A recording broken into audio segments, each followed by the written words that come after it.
The following is a rebroadcast of Tuesday night's gubernatorial debate, seen here on NJN.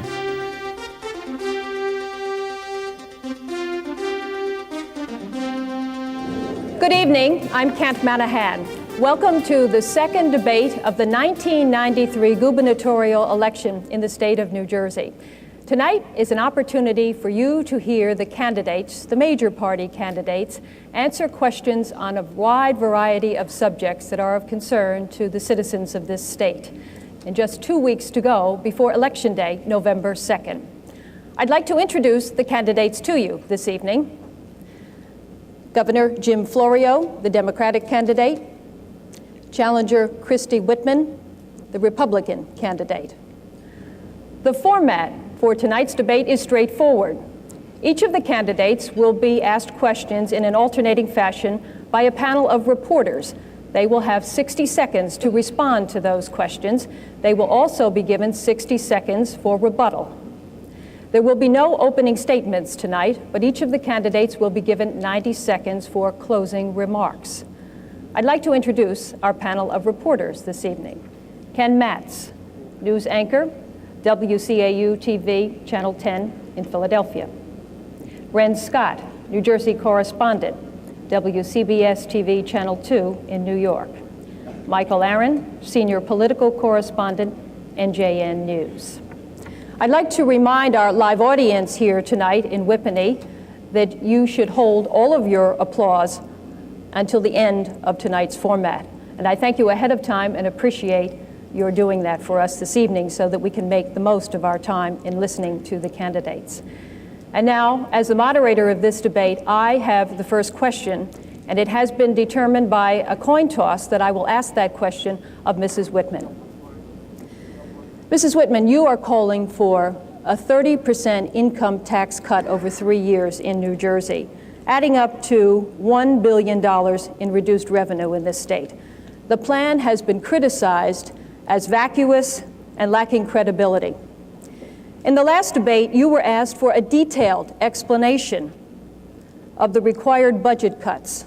You only offered to eliminate a designer sneaker program from the Corrections Department, doing away with executive search firms, and holding spending to 3% growth in the state. Since then, polls show you still trailing in this race. This may be your last opportunity to speak directly to the voters of this state in a live audience here tonight and persuade them that your plan is credible. Mrs. Whitman, what departments, what programs, what expenditures specifically could take a large enough hit to accomplish your goal? Kent, I appreciate that question because it does give me an opportunity to lay out once again for the people the fact that this is an economic recovery plan. I said at the very onset when I detailed the economic recovery plan that there are over $500 million right now in savings that were presented by the various management improvement programs by both this governor and Governor Kane that have never been enacted. I mean, you know, and I have said continuously, a hiring freeze and attrition saves you $40 million. Management mainstreaming, streamlining is between $40 and $50 million. If we eliminate a double coverage of health for health care packages of state workers, you save between $50 and $70 million.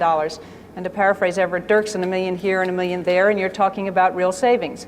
What I am talking about doing is cutting the rate of growth of government, limiting it so that it only rises at the rate of inflation, and that saves $500 million. The Republican legislature did it before, $1.1 billion they cut. I can do this.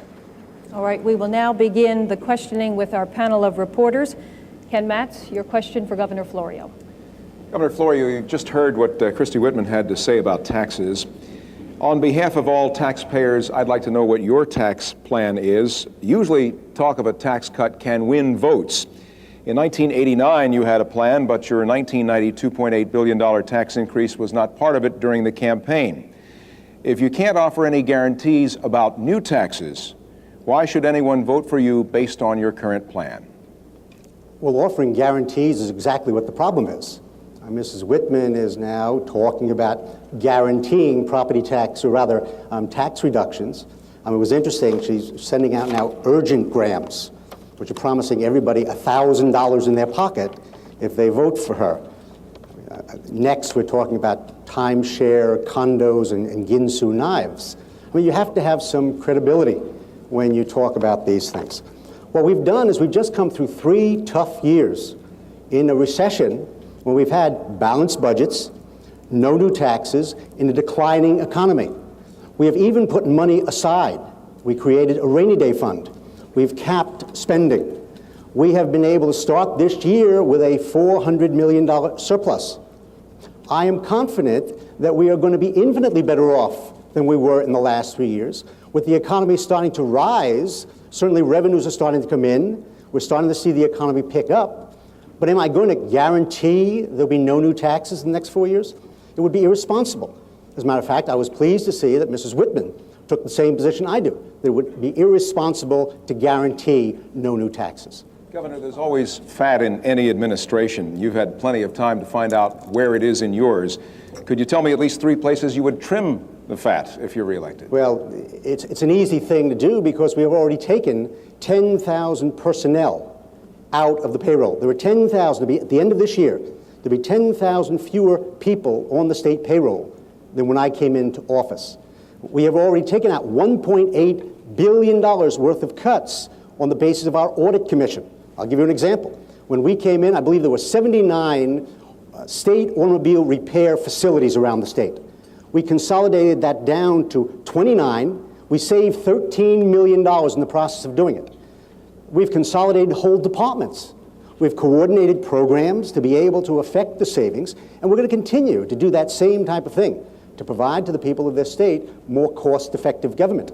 The combination of being able to lean down the government and with the economy starting to come back should be in a position, we should be in a position to be able to go through the next couple of years with a good, healthy economy, being able to provide the services to the people that we need. Mrs. Whitman, your rebuttal. Well, I'm delighted to hear the governor talk about credibility vis-a-vis taxes, because I think he has very little because of his promises and broken promises. He claims credit for balancing budgets for 3 years. That's the law. You have to. That's in the Constitution. He talks about no new taxes. Well, I don't know about you, Jim, but everybody else has been paying those taxes for the last 3.5 years. If we've done all this cutting, why is it that we have seen over these 3.5 years an average rate of growth of 24% for 3.5 years?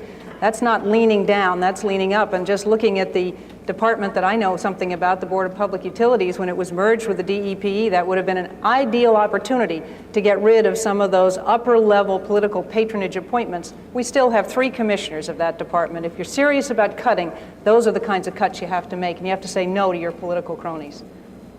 Ren Scott, your question for Mrs. Whitman. Mrs. Whitman, the only elected office you have ever held is that of a freeholder in Somerset County, and consequently, many people have had to look to your campaign for an indication of how you might manage and how you might lead. And when people look to that campaign, they see an awful lot of problems. There was the failure to vote in the local school board election, the hiring and firing of the man who created the controversial Willie Horton ads. There was the flip-flopping on the tax issue, the inaccurate attacks on the budget of the governor's wife, and the list goes on and on. My question to you is, do you take responsibility for all the missteps in your campaign? And are they not somehow an indication of how you might lead and manage if you were governor of the state? Well, Ren, of course I take responsibility for my campaign, and I think we've been doing very well, and the polls are showing a closing, and I think Election Day will show a real closing because we're going to win. And quite frankly, I am proud of that. I have not been in public office all my life. I have not spent 24 or 26 of the last years serving at the public's expense and being paid for by the public. But I have held office as a cabinet officer managing a $14 million agency, and that record speaks for itself to the point where the union that I worked with, CWA 1037, endorsed me because they know me as a manager, and we were able to deliver the services of the Board of Public Utilities to the people efficiently and effectively. And that's important. That's what we're talking about, and that's how it's going to go forward. The problems that we have faced in our campaign are nothing like the problems that I believe this governor's faced in his administration. Nothing has risen to the level of grand jury investigations or subpoenas. And the mistakes that we have made, it may have come from the fact that I believe we have to address issues in more than 30 and 60-second sound bites. Mrs. Whitman, you partially explained that by saying you have not had a long career in public office. Now, that may work when you're talking about a campaign, but you are talking about one of the biggest tax cuts, the biggest tax cut in the history of this state. There can be no missteps. This is a huge undertaking. You have to go in there and immediately know what you're doing. Absolutely. We have not seen that in your campaign at all. Well, I would dispute you on that, first of all. Again, I think the campaign has been running very well, or I wouldn't still be here. I'd won a primary, and a lot of people said things weren't going well then. Also understand that I have 5 governors from across this nation who have endorsed this tax plan, who know it can be done because they've done the same thing in their states. I've got the legislative leadership here, the Republicans in both houses, who have committed to do this, and they've shown they can do it. The only time we've seen tax cutting and we've seen real cutting in government budgets has been over this governor's veto and done by the Republicans. That's the team that I put together, along with a line item veto and the impoundment authority. They're going to enable me to deliver on the cutting in government growth that I promised the citizens of this state. I'm going to do that.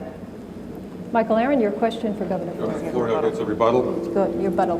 Let me just say that Mrs. Whitman is stating her intention to cut $1.5 billion is what it is, $1.5 billion out of the budget. And you're correct, she has got a record in government.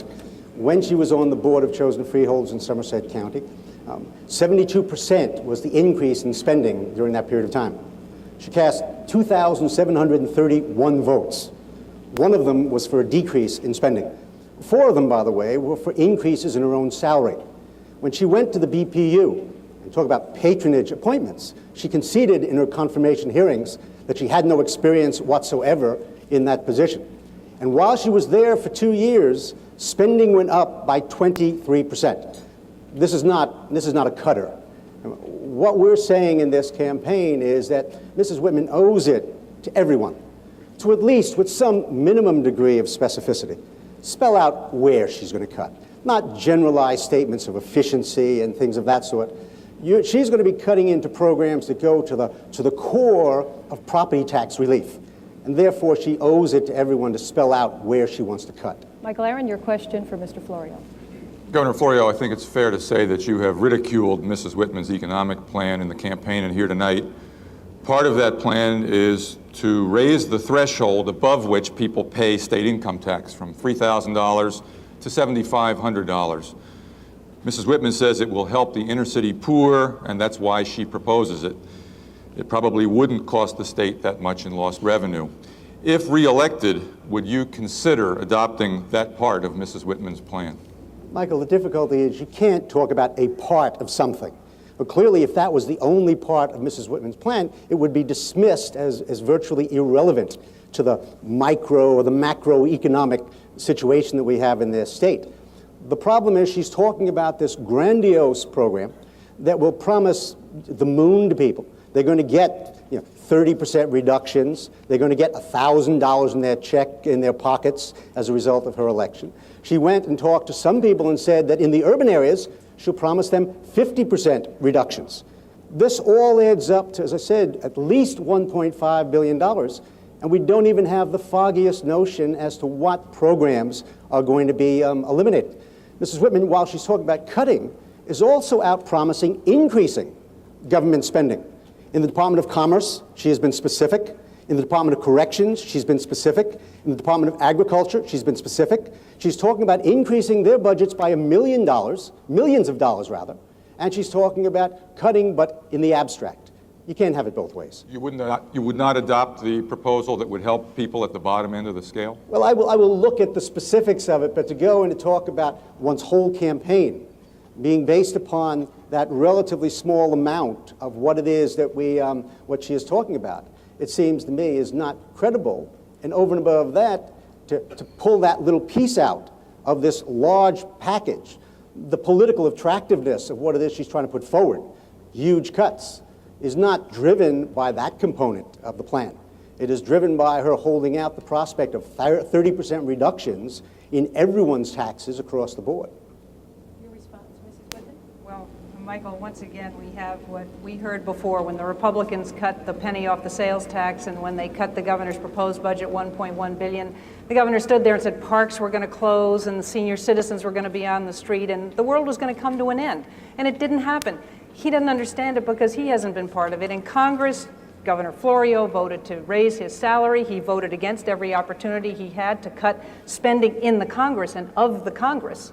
when I was at Somerset County and he talks about increases, we lowered the property tax rate and we were able to do something he wasn't able to do. We kept a AAA bond rating in that county during the time I was freeholder and freeholder director. So I'm very proud of that, and when the budget of the Board of Public Utilities went up, we became the Department of Energy. We absorbed them to keep people from losing their jobs. So I know what it's like to control spending, and I know what it's like to see cuts. His record doesn't show that, and we haven't had that in this state. We have now reached the point in the second round of questioning where the candidates have an opportunity to ask questions of one another. By a toss of the coin, it has been determined that Governor Florio will ask the first question of Mrs. Whitman. There will be no rebuttal time in this format. Governor? Mrs. Whitman, in the course of the discussions about the two-page plan, I've seen nothing stated about the provision in the Constitution that talks about the allocation of income tax revenues. Can you share with us your thoughts as to how your plan will interact with that specific provision of the New Jersey Constitution that talks about income tax revenue distribution? Income tax revenue distribution is going to obviously be affected by the amount of the decrease in overall spending. And what it's going to do is going to enable us and going to require us to have a discipline that we haven't seen to date. We have not seen a discipline of controlling the rate of growth of state government spending. We have seen in the last 3.5 years government growth at 2 to 3 times the rate of inflation. There isn't a family in the state of New Jersey that's been able to enjoy that kind of a growth. In fact, we have seen so many people leave that it has caused real heartache here. It's not just a question of numbers, it's a question of people and families. It's the couple that I met the other day at the Route 1 flea market who said they'd both lost their jobs in the last year. And when they lost their jobs, they lost their health insurance. And when they lost their health insurance, one of them got sick, and they didn't know what to do. That's the kind of hurt and fear we've had from the policies of the last 3.5 years, and that's why it's so important that we do cut the income tax, because it will create jobs.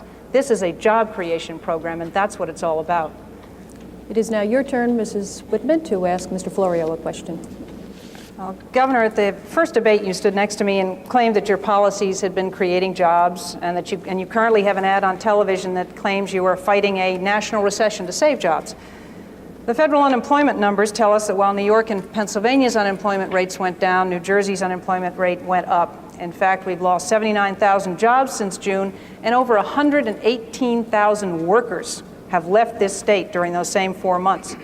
Just last week, the Wall Street Journal quoted the Corporation for Business Enterprise from Washington, D.C. as stating that New Jersey rated 46th in the nation as a place to do business. Pennsylvania 17th, Connecticut 19th, New York 22nd. In light of these statistics, what can you possibly tell the people of New Jersey that you will do differently to reverse these trends and stop the hurting? I was troubled by that report in the Wall Street Journal, and I went and checked on it. And it turns out that the article was based upon an article that was written in 1986, in the middle of the Kane administration that you were a member of, and that small business at that point was apparently, according to this article, not doing very well by the state.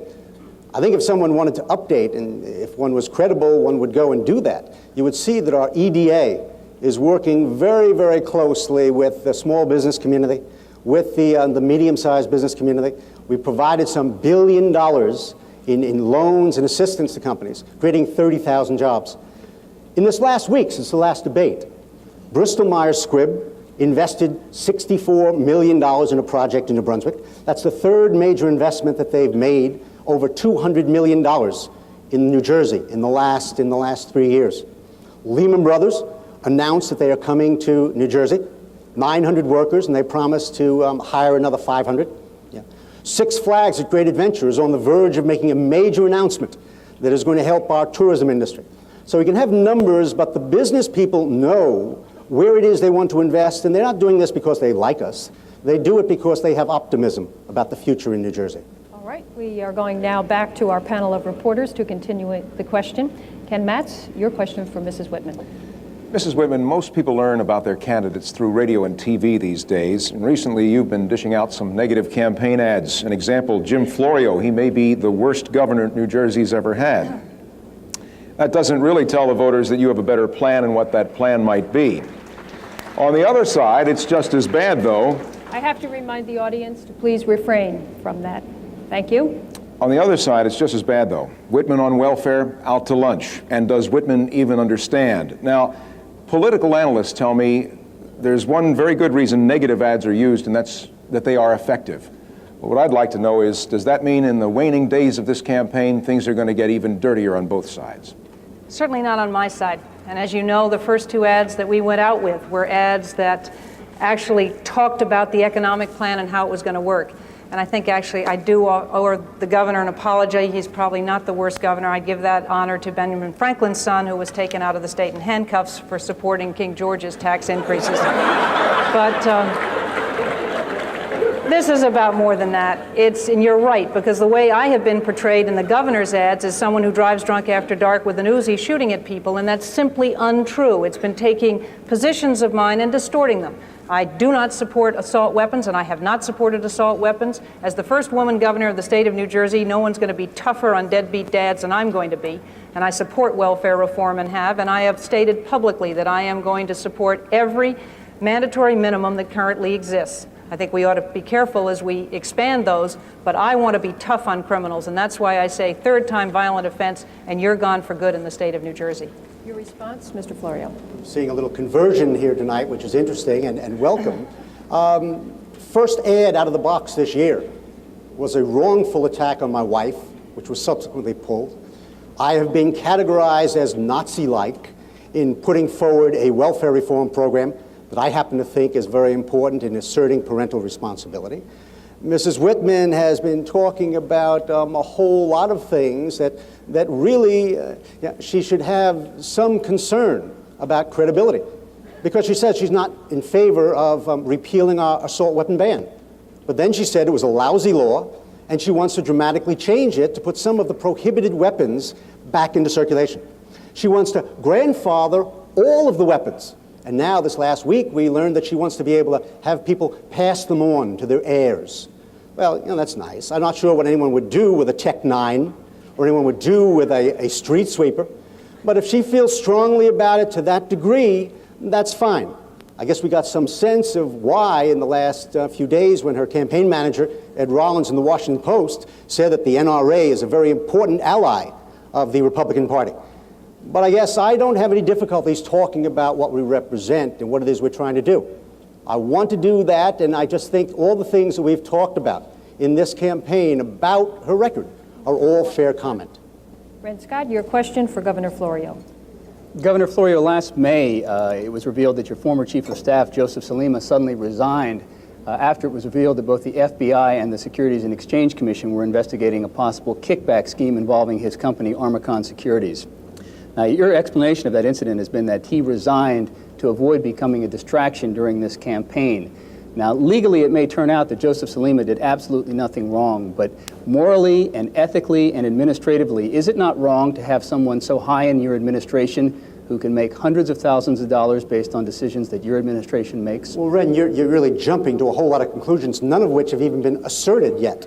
And I think it is very important that all of us not go beyond what it is that's even asserted in terms of charges. Mrs. Whitman, the day after it came out, demanded that he resign, and in fact, what he did is choose to resign rather than have that as a major issue.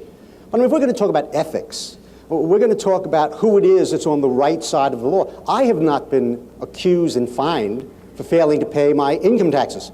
Mrs. Whitman has. I have not hired illegal aliens. I have not been charged with breaking the campaign laws and found guilty of breaking the campaign laws. I mean, Mrs. Whitman has been. I have not been involved in conflicts of interest when I was on the board of freeholders, which I was never on, to be putting money into a bank that I controlled and then going on to the board of directors. So I don't have any difficulty with us spelling out high standards, and I have. Executive Order number 1 in my administration said that everyone had to fully disclose all of their assets, and the people that didn't want to do that are gone. I'm more than happy to match ethical levels with anyone in the room. You have a follow-up? Well, you talk about disclosure. Obviously, you've known Mr. Salima for a long time, about 20 years. You knew very well the type of business that he was in. Why were his business interests not put into a blind trust immediately when he came on board of the administration? Why did you wait 6 months until there were implications of wrongdoing and questions asked? Well, there were no...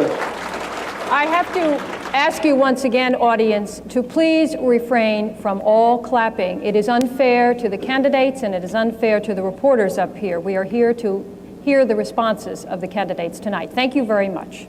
Well, there were no implications of wrongdoing. The only thing that has occurred have there been leaks in the newspaper that charge someone. No authoritative official has ever charged anything of anyone. I'm the one that has gone and changed all the rules in our state in terms of leasing, going out to bid. After this whole thing emerged, we went and changed the practices, that were the prevalent practices in previous administrations with regard to bonds and bids.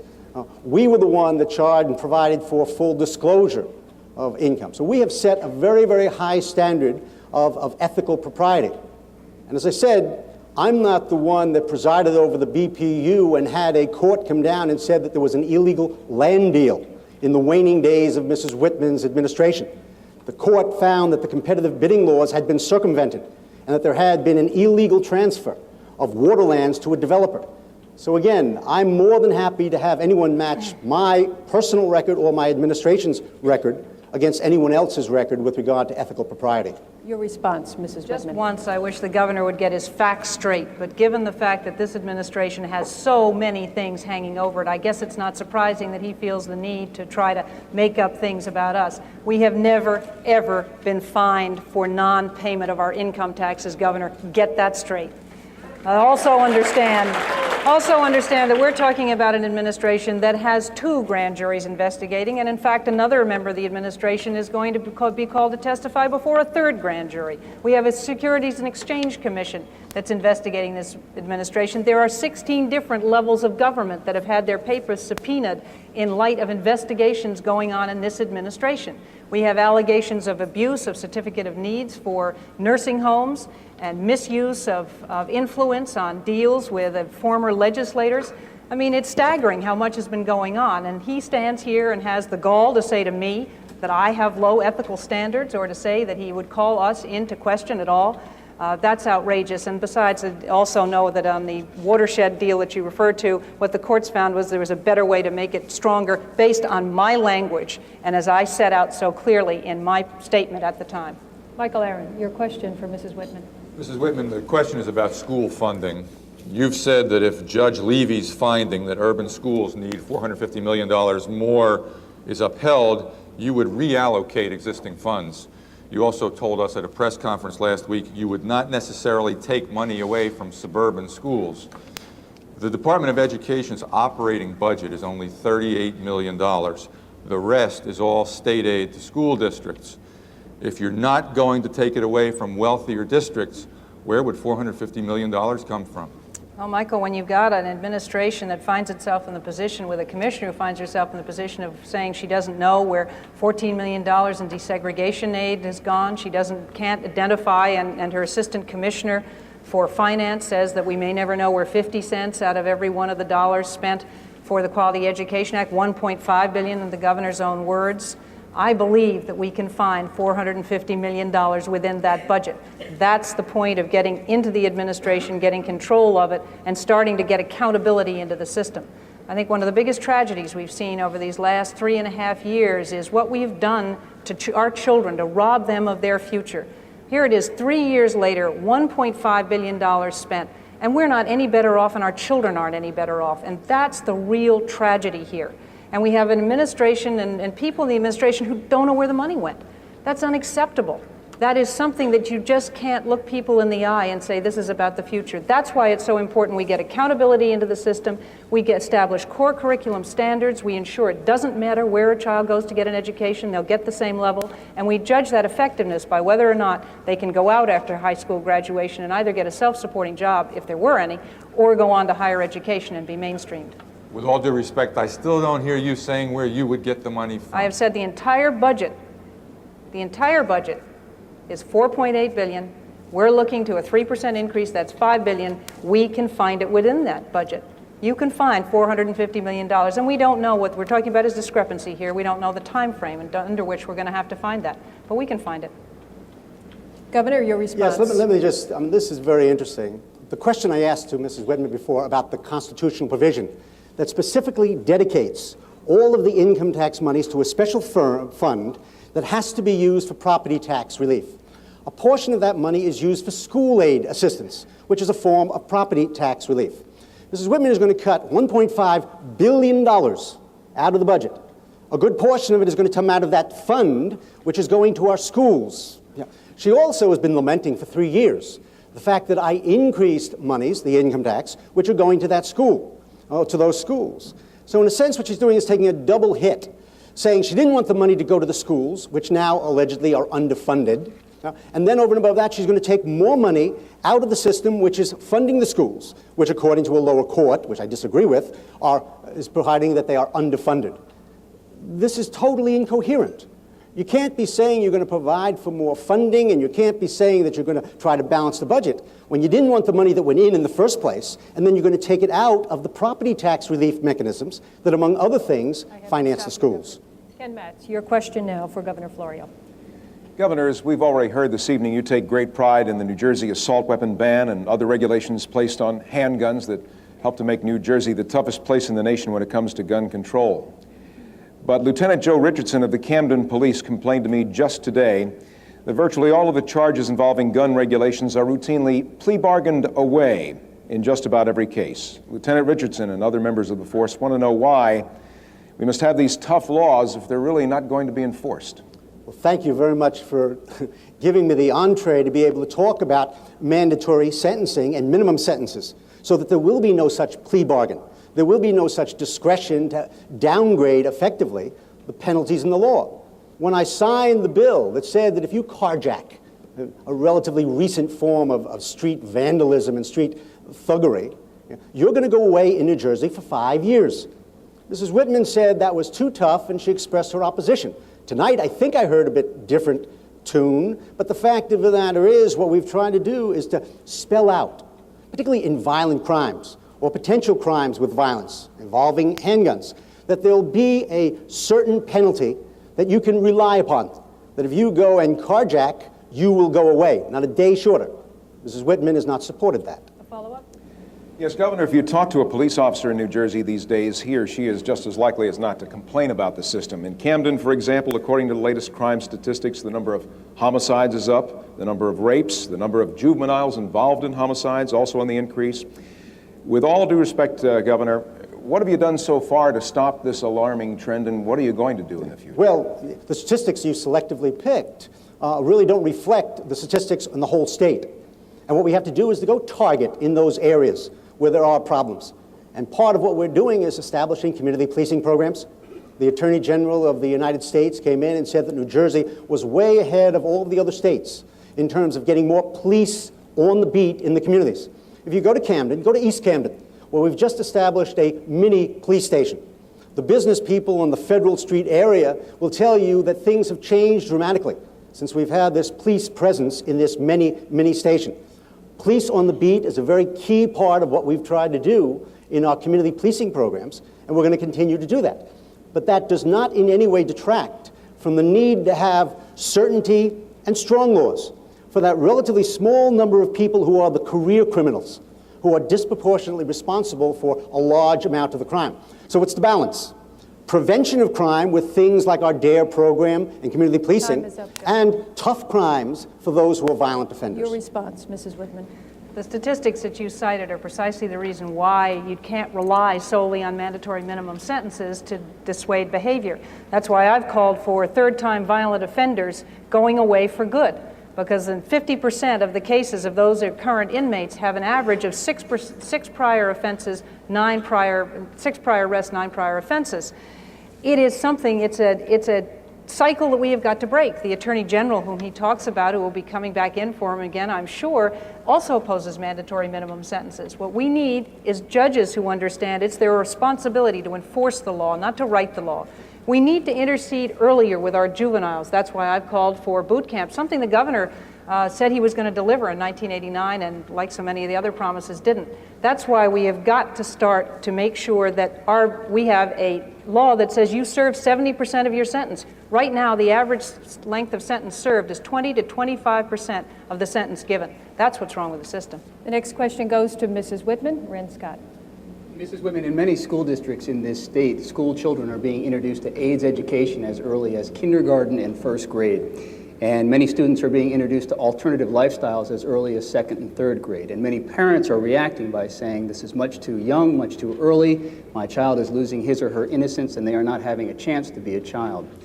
As the mother of 2 children, I would like to ask you at what age you would like your children introduced to AIDS education, alternative lifestyles, and in addition, at what age do you believe that your children should have access to condoms? Well, quite frankly, I treat those in 2 different ways.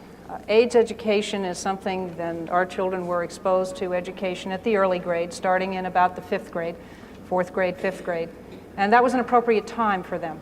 And I think that was right. Alternate lifestyles is something that comes as you get into the older years. 9th and 10th grades are appropriate times, although throughout education we should be teaching our children to accept people on their face value. It's not a question of teaching lifestyles. That's not what it's about. It's about teaching acceptance. It's about teaching understanding. It's about not allowing bias to come into people and children, particularly understanding of one another. And I believe very strongly in the issue of the condoms, that I think that is a decision that's up to the local school boards as to when and if they want to distribute condoms, if they want to allow children to have condoms in the schools. But I'm asking you personally, are you going to leave that decision to the school board, or would you like to get involved and determine when your children would have access to condoms without your involvement? I would leave that to the schools. I'm comfortable with my children and the education that they receive at home. I'm comfortable with the way that we have brought them up in the decision-making process. I am not threatened by what the schools might do to enhance education. But I also think that it's very important that as we teach these things, we teach them that first and foremost, the only sure way to prevent AIDS or to prevent other sexually transmitted diseases is by abstinence. That is the only sure way, followed by the rest of the discussion. But we have to start with that premise because that's really what will make a difference in our children's lives. Your rebuttal, Governor Florio? I agree with everything that Mrs. Whitman said on that topic. And accordingly, would like to make reference to something else that was talked about earlier. Mrs. Whitman cavalierly threw out the fact that the penny off the sales tax was harmless, the end of the world didn't occur. Go talk to the 2.2 million people who lost their property tax homestead rebate. Some of them lost the whole $500. Many had it go down from $500 down to $90. And I know Mrs. Whitman has said that, strange as it seems, $500 is a lot of money to some people. The answer is, it is a lot of money to a lot of people. Likewise, go talk to the senior citizens who, as a cost of the penny, had their payment for the pharmaceutical assistance program go up by 150%. Now, I've seen some members in the legislature say, well, you know, it's only $3. But a lot of seniors get multiple prescriptions, and that's a big chunk out of their budget.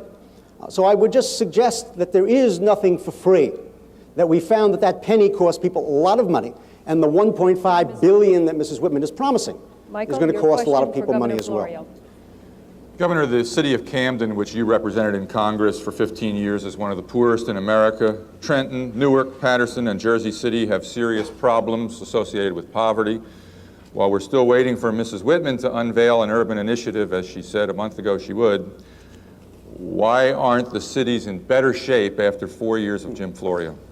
Well, Michael, respectfully, let me just tell you that each and every city has a plan that is being worked through. As you know, on the Camden waterfront, there's $500 million in private sector investment that is taking place there. The Camden Initiative is designed to put industrial parks out into some of the neighborhoods, putting police on the streets. Within a week or so, we're going to be breaking ground for the Performing Arts Center in Newark. In Atlantic City, we're building around the obvious recreational and entertainment industry with the new convention hall. What one has to do is to find what the center of activity is in our communities and then build around it. The key is almost site-specific urban development. Up in Patterson, that has a great and rich tradition of industrial and manufacturing development.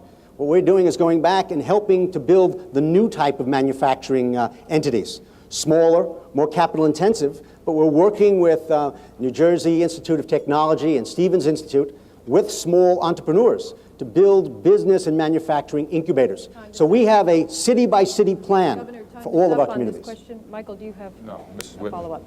Mrs. Whitman, your rebuttal. Well, quite frankly, the problem for every city is jobs, and that's where we need to begin. That's why, as I have as part of the economic development program, I have endorsed a seed program, linked deposit, which would allow for low-interest loans for people starting businesses and who live and work in the inner cities, to starting businesses there, because we have to make a commitment that we cannot allow our cities to die here in New Jersey. They are too important a part of our whole fabric of life. That's why I've supported the Ohio program for creation of new jobs and looked and called for urban resource centers to be developed in every city so that people have one place to go where they can find out information on programs that are available to them from all levels of government. But the most important thing, and the thing that's going to work the best, is when government understands it can't do it all and needs to work more closely with the private and the nonprofit sector to create jobs and to empower the people in those communities to make the difference in their lives, because they live there every day. They know what happens to their children night after night when they have to leave them alone, and they're the ones who'll make the true difference. All right. Begin the round once again with Ken Matz, and your question for Mrs. Whitman. Mrs. Whitman, yesterday in East Brunswick, you promised to consult with state workers before making budget cuts that might result in layoffs. Won't such a deal make it difficult to implement your planned budget savings and tax cuts? Now, Ken, in fact, I found that that's one of the best ways to go. And I had several state workers, as I left that meeting, come up to me and say, you wouldn't believe the waste in my department. You wouldn't believe the waste in the other department. I want to work with you to cut it. When I was president of the Board of Public Utilities, and once I got our budget onto line item budgeting, I told my division directors that if they saved money, they could give part of that back to their employees in one-time bonuses. Within a month, I had one of my division directors come back to me with over $2,000 in savings and presented me with a list of small one-time shots that he wanted to give to his employees, one-time benefits. I took that to Office of Management and Budget for the state, and they said, those checks are too small. We don't write them for that. And that's part of the problem. The workers in this state want to be part of efficiency. They want their hands untied, and they want to be unfettered by the regulations that are preventing that, and they're willing to tell you where you can make savings and where you can make cuts. And to leave them out of the process is losing and ignoring one of your best tools to really effectively changing government. Your response, Governor. Well, it's easy to go to workers' meetings and promise them there'll be no layoffs, and then go and say that there'll be $1.5 billion worth of cuts. The only problem, of course, is you can't do it that way. I mean, you can't go out and promise everyone who's in your face whatever they want to hear. You know, I understand that some of the workers are unhappy. We had to go and to provide for reductions in the workforce. As I said, 10,000 out of 72,000 is a large number. But in the 80s, the workforce grew by 20%, 12,000 in the prior 8 years. What we had to do is to start to get some control over the state government. And we've tried to do that without reducing services dramatically. What we've been able to do in many instances is enhance services because we've been doing it smarter. New Jersey Transit. In the last 3 years, we've had no fare increases. We've had no service reductions. The workforce is down a bit. We've been investing capital in ways that are providing for expanded service. We're on the verge of being able to go into this decade creating a New Jersey transit rail core system that really is going to be the envy of the nation. The next question for Governor Florio. Ren? Governor, there's a new WCBS New York Times poll out this afternoon, and I can tell you it has some good news and some bad news as far as you're concerned. The good news is it says that you are leading Mrs. Whitman by some 15 percentage points. But the bad news, as far as you are concerned, is it says only 1 in 4 people believe your story that you did not discover the need to raise taxes until after you were elected. And in fact, they say you made that statement just to try to win votes. Now, my question to you is, looking back on that, was it not somewhat irresponsible for a man who has been in politics as long as you to make such a statement knowing full well that there was always the possibility that you might have to raise taxes when you got into the State House? Ren, make it very clear that I refused, though I was challenged by my opponent in 1989, to take a no new tax pledge. I did the same thing in 1981, and I'm doing the same thing in this campaign. You can never foresee out into 4 years or even into 1 year. I mean, the reporters are quite fond of anticipating what projected deficits are going to be into next July. It's guesswork. I mean, we don't know what the economy is going to be doing. It's starting to pick up, but I'm not going to go and tell you that we're going to have a great surge. So what I'm suggesting is you have to be candid with people. You can't go promise them, as Mrs. Whitman is promising them, 30% tax reductions, when in fact, if there is any projected deficit, structural deficits, whatever that is will be compounded by $1.5 billion on top of that when Mrs. Whitman says that she's going to hold out this prospect of sending everybody the $1,000 that she's promising them in the urgent gram if they vote for her. That's not responsible. And I've always tried to be responsible in dealing with these types of things. It's not easy making tough decisions, but that's what being a leader is about.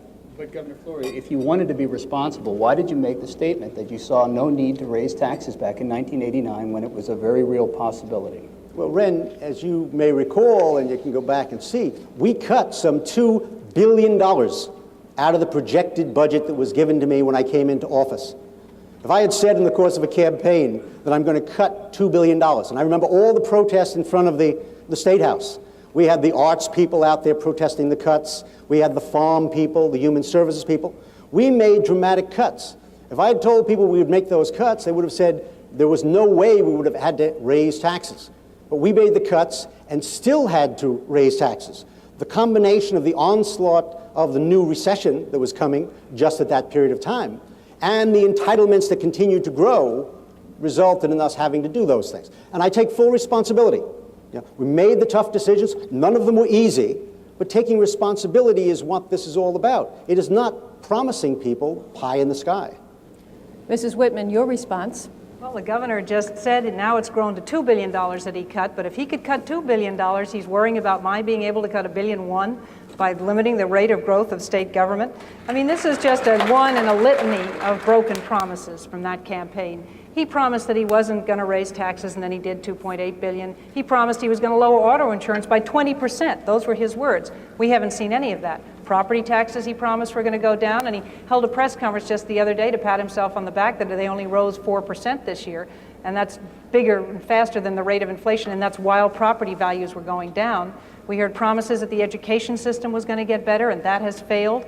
It's been a litany of broken promises, so I'm not surprised that he made that, and I think the public has to ask themselves, what are we going to see in the next 4 years? We've had a candidate Florio, and we had Governor Florio. We're getting candidate Florio again. The last panel from the last question this evening from our panel, Michael Aaron to Mrs. Whitman. Thank you, Ken. Mrs. Whitman, you've said all summer and all fall that New Jersey used to be #1 and you want to return it to that position. At the same time, you want to get rid of the governor's helicopter and eliminate drivers for the cabinet. And you said you wanted to sell the governor's 3 residences, but I think you have backed away from that particular part of this pledge. Doesn't a first-class state deserve first-class support systems for its officials? Oh, of course, but Michael, you don't need to have a helicopter with a wet bar and leather seats. You can take the state police's regular helicopter. Those are the kinds of small changes we're talking about making. What this state needs and deserves is a governor who understands the pain that occurs when people lose their jobs. What this state needs is a governor who understands that it's the private sector that creates the kind of jobs that gives people the long-term security they need to feel comfortable here in New Jersey, to know that they can raise their children here, that they can retire here. That's what this state needs. And this state needs what other states now have gotten across this nation. A governor who says we can control the rate of growth of state government. We believe in the taxpayers' ability to spend their money wisely, and we want to leave the money in their pockets. That's what this state needs, because if we do that, we can stimulate the economy and we can create jobs, and that is what this is all about, creating jobs. Your rebuttal, Governor? If Mrs. Whitman wants to sell the helicopter that Governor Kane purchased, I have no difficulties whatsoever. She can sell it if she becomes the governor. But let me just, this is interesting. Who understands the pain of real people? If we want to compare real life experiences with going out and talking to real people, fine, we will compare them. I understand what it's like to not have a job. My father was out of work for a long period of time. I have worked and committed myself to providing for real jobs to people because I know personally what it's about not to have someone in the household who wants to work without a job. I'm troubled by Mrs. Whitman's whole approach to this problem, which is really going to result in increased taxes on people in the form that is the worst form of all, the property tax. Municipal experts, finance experts, mayors up and down this state have said, because they know what's in the Constitution, That if you go and take away the revenues from the income tax, stop time, what you Governor. have is the property taxes going up. And that concludes the formal questions from our panel of reporters this evening. And now the format calls for the candidates to bring you their closing remarks. They will each have 90 seconds to do that. We begin with Mrs. Whitman. I want to thank the Chamber of Commerce and NJN and CBS for providing tonight's forum. It's crucial as the voters go to the polls in 2 weeks that they understand the magnitude of the change and the challenge they have before them. For the past 4 years, we've watched New Jersey being hurt. Jobs lost, businesses leaving the state at a record level, auto insurance that is costing people their cars, failure in education to improve after $1.5 billion in new revenues. It's been a litany of people, coming down to people losing their homes and their hope. It doesn't have to be this way. I believe that we can see change. We can control the rate of growth in state government. We can put, and I am dedicated to putting money in the people's pockets, leaving it with the people who earned the money, leaving more of it in your pockets, because I believe that the people of the state of New Jersey understand how to spend their money wisely, and that in turn is going to turn around and create jobs in this state. Jim Florio doesn't. He's proven that. Perhaps because I'm a woman and mother, I have always spent more than 30 and 60-second sound bites in talking about the complicated issues that face our state. And while that, I believe, is what the people deserve, it also gives someone who would like to twist issues and to change them more opportunity to so do. That's happened in this campaign, and that's, I think, a real failure.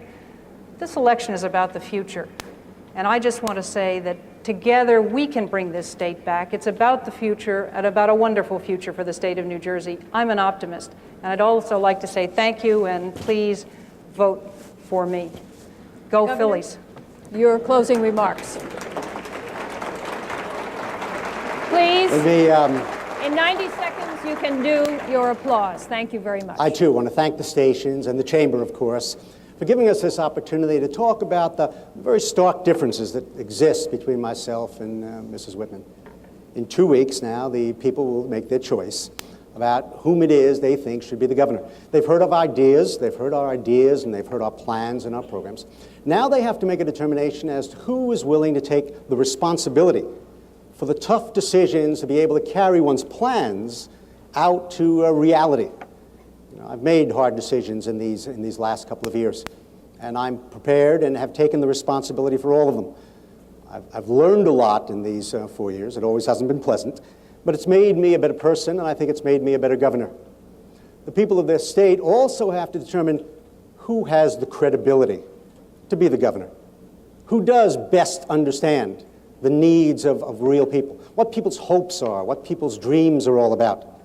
I'm proud that we have been able to work very hard in tough times to be able to start the process of bringing our economy back and generating jobs. I'm perhaps most proud of the fact that we've preserved and protected the Jersey Shore. We stood up to the NRA and all the special interests. In these 3 years, we've balanced 3 budgets, no new taxes, and we've even set a little bit aside in our rainy day fund that we've created. I'm not going to promise you the moon and not tell you how to pay for it. I will promise you that I will work as hard as I possibly can to make sure that this state stays as a place of opportunity for all of those people who come after us the same way that it's been for us. Thank you very much. And that concludes.